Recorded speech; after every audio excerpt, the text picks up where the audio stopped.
有车的朋友都知道，普通车保养一次也就几千块钱，可我在表哥的维修店，一次竟然需要288000元。小陈，记在店里账上，回头统一结算。好的，林总。先生，不好意思，我们店里没有挂账的规矩。凌晨回头，见妆容精致的沈月暴毙而立，胸前名牌标注经理身份，眉眼间满是刻薄。这里是瀚海车坊，天元集团旗下最高端的汽车俱乐部。今天凌晨带合作伙伴过来保养车，让他感觉一下我们集团的服务。凌晨身上没带卡，习惯让助理记店里面账上，回头一起结算。你是新来的，不认识我？我当然认识你，张总的表弟嘛，总来店里蹭好处。但亲兄弟明算账，某些打秋风的亲戚更要分清。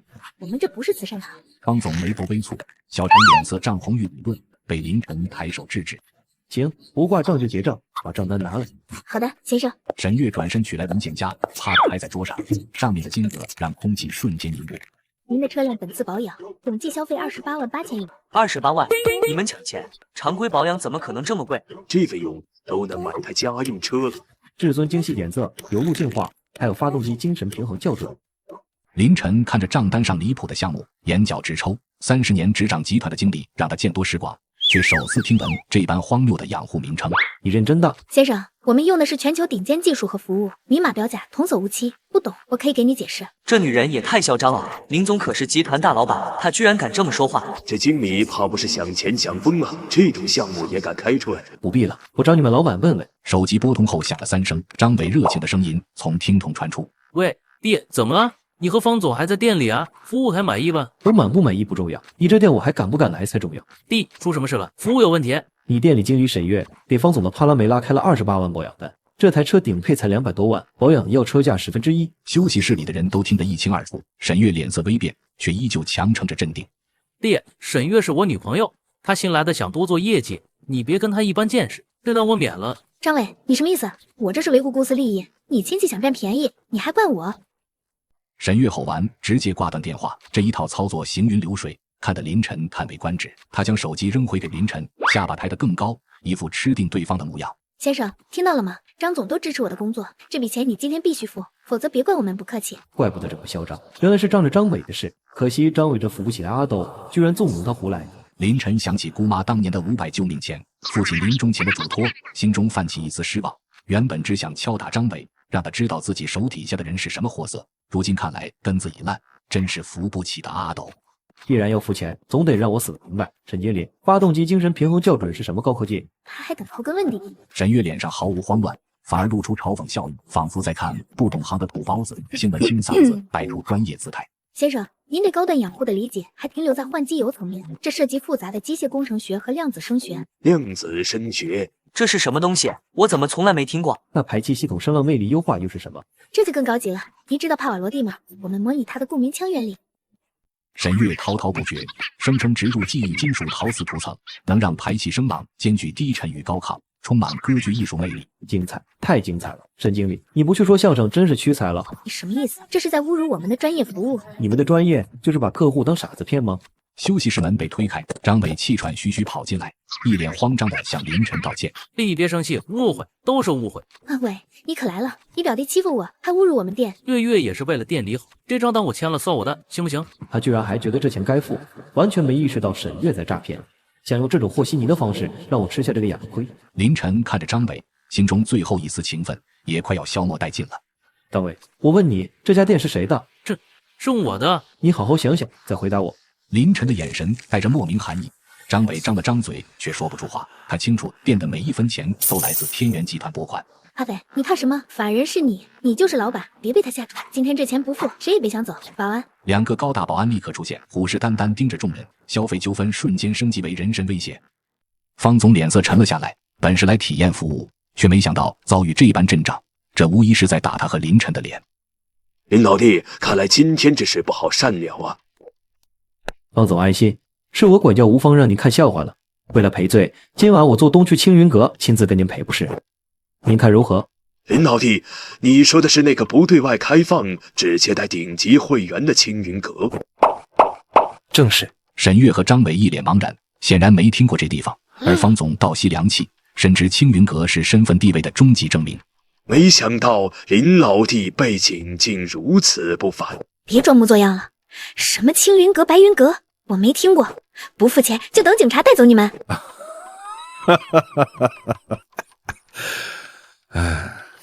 报警！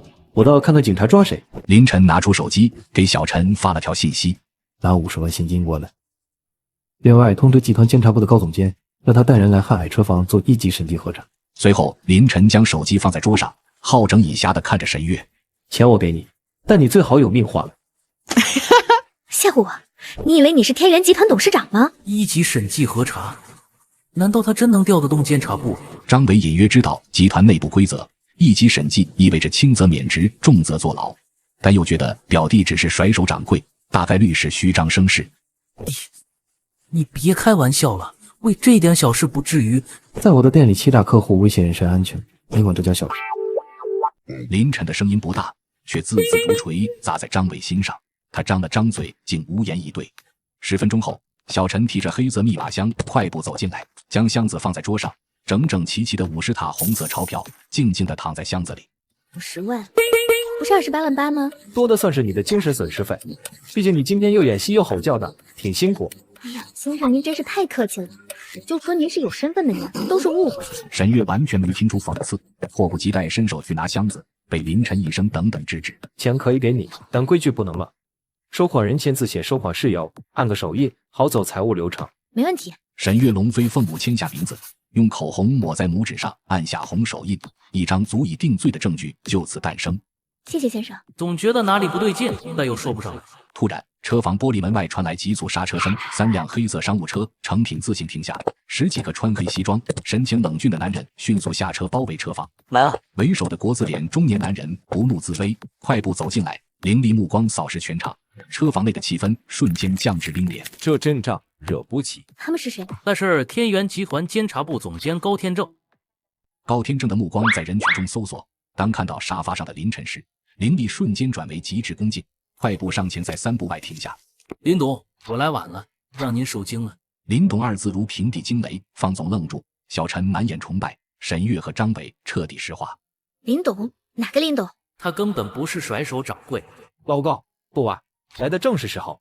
这位沈经理刚收了我50万保养费和服务费，原证物证俱在，后续手续交给你。天元集团监察部现对瀚海车房进行1级审计核查，封存所有账目、电脑和监控，所有员工原地待命，接受问询。沈月、张伟，跟我们走一趟。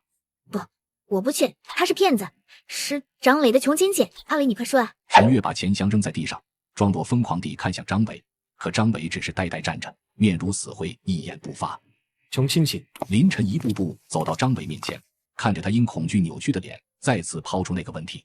张伟，我再问你一遍，这家店到底是谁的？我。张伟的大脑一片空白，他知道自己再也无法自欺欺人，眼前的表弟才是真正的掌权者。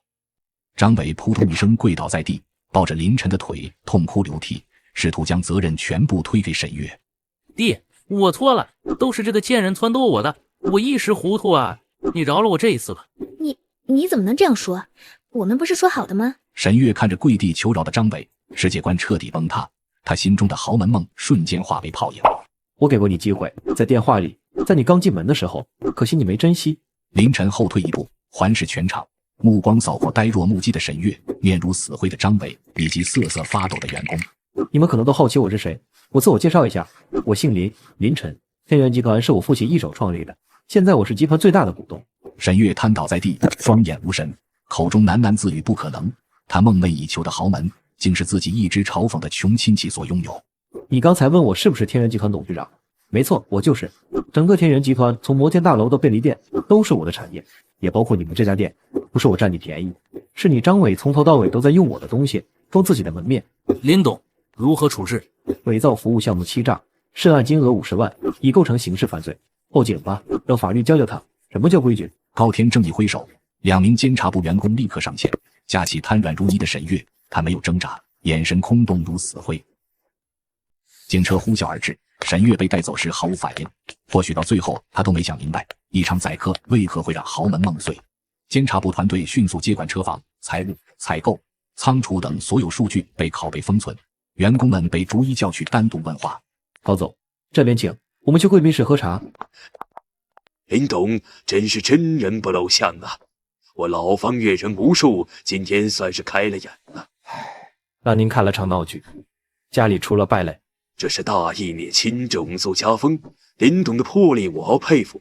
天元集团在您带领下必能兴旺。两人闲聊间，凌晨的心思却在等待审计结果。他需要一个彻底对张伟死心的理由。1小时后，林董，初步结果出来了，情况比想象的更严重。高天正递上平板电脑，上面的审计报告触目惊心。小陈凑过来看后，倒吸一口凉气。沈月任职1年，伙同采购虚开项目吃回扣，金额高达上百万，还私自提价、伪造记录、挪用公款。张伟呢？他知情吗？每一笔不正常资金流动都有张伟的签字授权，他是共犯。凌晨闭上眼睛，深吸一口气，心中最后一丝犹豫和温情彻底消失。他没想到张伟竟是狼心狗肺的白眼狼。过去万年，类似的保养欺诈至少发生25起，总金额超100万，很多客户自认倒霉。凌晨睁开眼，眼神坚定，无丝毫动摇。他看着高天正，逐一下达指令：第一，所有证据全部移交警方，让沈约和张伟承担最严厉的法律责任。明白。第二，成立专案组，务必找到那25位受害车主，启动最高标准赔偿流程，退还非法所得并额外3倍赔偿。我个人名义道歉。第三，瀚海车坊即日起停业整顿，所有涉事员工一律开除，永不录用，店名改回天元车坊。天元集团不养蛀虫，不能让客户因我们的管理疏忽受损，规矩就是规矩。明白，林董。指令下达后，高天正立刻安排执行。贵宾室内恢复平静，方总看着凌晨，眼中满是赞赏。林董赏罚分明，有担当，今后我们的合作一定能顺风顺水。方总过奖了，这是我该做的。不久后，张伟被监察部员工带了进来，他已换下名牌，穿着普通工服，萎靡不振，毫无精气神。弟，我错了，我猪狗不如，我对不起你，对不起姑妈。张伟用额头不停磕着地面，砰砰作响，额头很快见血，声音嘶哑，试图用忏悔换取原谅。凌晨冷眼旁观，直到他额头见血，声音嘶哑，才缓缓开口：张伟，我凌晨这些年待你如何？你待我恩重如山。我让你从月薪3000的学徒做到年薪100万的店长，给你配车分红，让你在亲友面前风光无限。我有没有亏待过你？没有，弟对我比亲兄弟还亲。那你为什么要伙同外人掏空我的家底？那是我父亲留下的产业，你就那么喜爱李登吗？我鬼迷心窍。沈月说你钱多，拿一点你不会发现。看我的脸色，我给你的还不够多吗？你的欲望到底有多大？张伟除了说我错了，再也说不出其他话。凌晨看着他，只觉得无比恶心。老高，让他起来。张伟被扶起来，眼中闪过一丝希冀，以为凌晨要原谅他。这里面有100万，是我替姑妈给你的，全了我们2家最后一点情分。弟你拿着这笔钱离开这座城市，从此以后你我恩断义绝。我凌晨没有你这个表弟，天元集团也永远不会有你这个人。不，弟，你不能这么对我，我什么都没有了。你再给我一次机会。机会我给过你很多次，路是你自己选的，做错了事就要付出代价。报告，送客。张伟被2个监察人员架着拖出去，哭喊声、咒骂声、求饶声在走廊里回荡，渐渐远去。事情处理完毕，已是傍晚。夕阳余晖透过车房落地玻璃窗洒进来，将凌晨的影子拉得很长。林董，今天的事让我更信得过你和天元集团，这是合作意向书，我们签字吧。合作愉快，方总。2人签下价值数亿的合作意向书，方总满意离去。小陈走到凌晨身边，低声询问：林董，接下来我们去哪？去星云阁吧，方总的饭局不能言而无信。好的，那您姑妈那边需要解释一下吗？姑妈年纪大了，身体不好，张伟是他唯一的儿子，暂时瞒着吧。就说我派他去国外分公司开拓市场，未来几年回不来，但100万按月打给他，说是张伟寄的生活费。那张伟他贪的钱我会用公司名义补上，但他犯的法必须自己承担，这是2码事。小陈，你要记住，做生意先要做人，人不能没有规矩。对别人赏罚分明，恩威并施；对自己不忘恩不负义，也不能被亲情绑架，纵容罪恶。我记住了，林董。凌晨拿出手机，屏幕亮起，是妻子苏晴发来的信息，上面带着一张笑脸。老公，听说你今天亲自去整顿分公司了，威风吗？不威风，像个小子。自己的店被人当猪仔传出去的是笑话。信息发出后秒回，苏晴的文字带着温暖，瞬间驱散了林晨心中的阴霾。没事，我的傻老公，晚上回来给你做你最爱吃的红烧肉，补偿一下你受伤的心灵。走吧，去青云阁。林晨走出车房，夜幕降临，华灯初上，这座城市依旧繁华，晚风拂过脸颊，带着一丝清爽。车房内，监察部员工仍在忙碌，封存的账目和设备整齐排列，涉事员工低着头等待处理，曾经嚣张的氛围荡然无存。通知公关部发布瀚海车房停业整顿公告，公开道歉，并告知赔偿方案，务必联系到所有受害车主，不能遗漏一人。另一边，派出所内，沈月坐在审讯室里，眼神空洞，面对民警的询问一言不发。他的豪门梦彻底破碎，等待他的是法律的严惩。张伟被暂时安置在临时休息室，他看着手中的银行卡，悔恨的泪水不停滑落，却再也无法挽回。天元集团总部、公关部迅速行动，公告一经发出，立刻引发网友热议。天元集团太负责了，主动赔偿还3倍，这才是大企业该有的样子。严惩内鬼，支持林董，这样的企业活该兴旺。林晨坐在前往青云阁的车里，看着窗外的车水马龙，心中感慨万千。今天的经历对他而言，也是一堂深刻的课。过度的低调和仁慈，在某些人眼里就是软弱可欺。有时候必须亮出獠牙，让所有人知道底线在哪里。青云阁内，装修奢华却不失雅致，站在顶层落地窗前，整座城市的夜景尽收眼底，霓虹闪烁，美不胜收。林董，您预定的包厢已经准备好，方总还未到，请要先上茶吗？好，上一壶明乾龙井。林晨坐在包厢内，看着窗外的夜景，思绪万千。他想起父亲创业时的艰辛，想起姑妈当年的500块救命钱。父亲一生坚守规矩，才创下这份家业，我不能让他的心血毁在蛀虫手里。服务员端上热茶，茶香袅袅，林晨浅酌一口，心中的烦躁彻底消散。林董，抱歉来晚了，刚才接到几个老伙计的电话，都在夸你处理事情有魄力。方总客气了，请坐。说实话，一开始我还担心合作后的管理问题，现在看来完全多虑了。方总放心，天元集团的规矩不会让任何合作伙伴失望。两人边喝茶边交谈，从合作项目聊到行业前景，气氛十分融洽。现在像你这样坚守原则、不徇私情的企业家不多了。林董年轻有为，前途不可限量。方总过奖了，我只是做了该做的事。饭局进行到一半，高天正发来信息，告知所有受害车主已联系上，赔偿方案正在推进，停业整顿工作有序开展。辛苦了，按计划执行，有任何问题随时汇报，让方总见笑了。还有些工作上的事需要处理。无妨，林董日理万机，能抽出时间陪我吃饭，已经很给面子了。饭局结束后，林晨乘车回家，车内安静舒适，他靠在座椅上，回想着今天发生的一切。这个世界有阳光，就必然有阴影。我的责任不是消灭所有阴影，而是守护好属于我的那片阳光。车子驶入高档住宅区，停在自家别墅前。林晨推开门，一股饭菜香味扑面而来。老公回来啦，红烧肉刚做好，快洗手吃饭。还是老婆最疼我。听说你今天在车房上演了一出王者归来，快给我讲讲细节。餐桌上，林晨把今天的经历娓娓道来。苏秦听着时而气愤，时而发笑。你呀，就是太低调了，不然也不会被人当成穷亲戚欺负。我只是不想太张扬。张扬与否不重要，但该亮身份的时候不能含糊，不然总有人不长眼。你说的对，以后我会注意。吃完饭，林晨坐在沙发上，翻看手机里的工作汇报。